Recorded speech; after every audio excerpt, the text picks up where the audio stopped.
तो सुनिए बहनों, अब वो जमाना सच में गया जब आपकी मेहनत को बस कुछ हजार रुपयों में तौल दिया जाता था। अब आपको हर महीने मिलेंगे पूरे 24,800 रुपए। और ये हम नहीं कह रहे, ये कोर्ट का फैसला है। अब आप सिर्फ स्वयं सेवक नहीं बल्कि पक्की सरकारी कर्मचारी हैं। ये एक बहुत बड़ा बदलाव है। पहले आप सभी सेविकाओं सहायिकाओं से ये रिक्वेस्ट है कि जितना हो सके इस वीडियो को लाइक जरूर कीजिएगा। चलिए आज इसी की पूरी कहानी को समझते हैं। तो सबसे पहले बात करते हैं उस खबर की जिसका सबको बेसब्री से इंतजार था, यानी सैलरी में हुई जबरदस्त बढ़ोतरी की। देखिए, अब तक होता ये था कि एक आंगनवाड़ी कार्यकर्ता को औसतन करीब 6 से 8 हजार रुपए ही मिलते थे, मतलब इसी में गुजारा करना पड़ता था।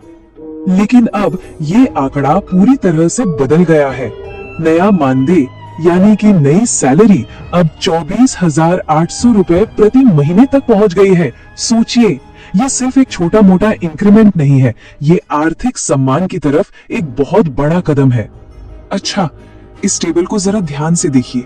जो कार्यकर्ता बहनें पहले 6 से 8 हजार कमा रही थी, अब वो 15,000 से लेकर लगभग 25,000 तक कमाएंगी। और जो सहायिका बहनें थी, उनका वेतन भी अब 9,000 से 15,000 तक हो गया है। मतलब साफ है, ये लगभग दुगनी, कहीं कहीं तो तिगुनी बढ़ोतरी है। तो अब सवाल ये उठता है कि ये सब हुआ कैसे?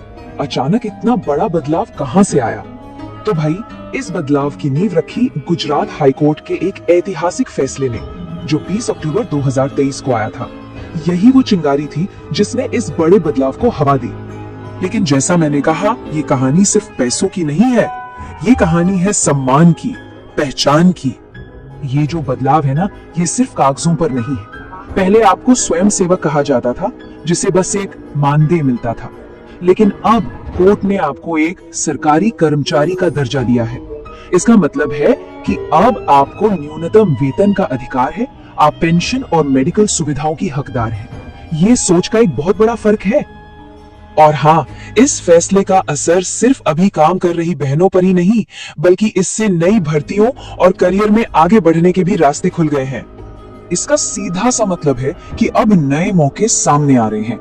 जैसे महाराष्ट्र के महासावद में और चंडीगढ़ में हाल ही में भर्तियां निकली, और तो और मध्य प्रदेश में भी सुपरवाइजर के पदों पर भर्ती की उम्मीद है। और बात सिर्फ नई नौकरी की नहीं है, अब प्रमोशन का भी एक साफ रास्ता बन रहा है। जैसे उत्तराखंड सरकार ने एक नियम बनाया है कि सुपरवाइजर की 50% सीटें अनुभवी आंगनवाड़ी कार्यकर्ताओं से ही भरी जाएंगी।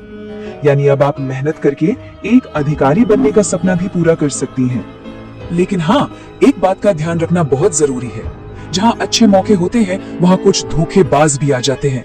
जैसे मध्य प्रदेश में फर्जी मार्कशीट वाले भर्ती घोटाले सामने आए, तो बस पूरी ईमानदारी से आगे बढ़ना है और ऐसे किसी भी झांसे से बचकर रहना है। चलिए, इन अच्छी खबरों के साथ साथ अब जरा जमीन पर उतर के देखते हैं कि असल में हालात क्या हैं, क्योंकि अभी भी कुछ चुनौतियां बाकी हैं। देखिए, तस्वीर थोड़ी मिली जुली है। एक तरफ कानूनी जीत है, तो दूसरी तरफ पंजाब में सैलरी मिलने में देरी हो रही है। चंडीगढ़ में कुछ सेंटर आज भी सहायिकाओं के घर से ही चल रहे हैं, जहां सुविधाएं अच्छी नहीं है। पश्चिम बंगाल में तो एक सेंटर को बिजली मिलने में 13 साल लग गए। लेकिन इसी बीच बिहार में हमारी पहले आप सभी सेविकाओं सहायिकाओं से ये रिक्वेस्ट है कि जितना हो सके इस वीडियो को लाइक जरूर कीजिएगा।